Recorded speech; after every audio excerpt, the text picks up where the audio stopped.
মাঝে মাঝে দুপুরের খাবারের থালায় কিছু স্পেশাল থাকলে ভালোই লাগে। গরম ভাতের সঙ্গে এই বাটা।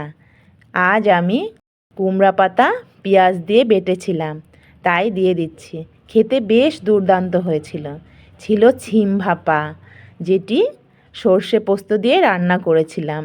আর বাঙালিদের মাছ না হলে তো হবেই না, তাই রুই মাছ পেঁয়াজ দিয়ে বেশ কষা কষা করে রান্না করেছিলাম। তার এই বাটিতে দিয়ে দিলাম 2 পিস। ছিল আম ও টমেটোর চাটনি।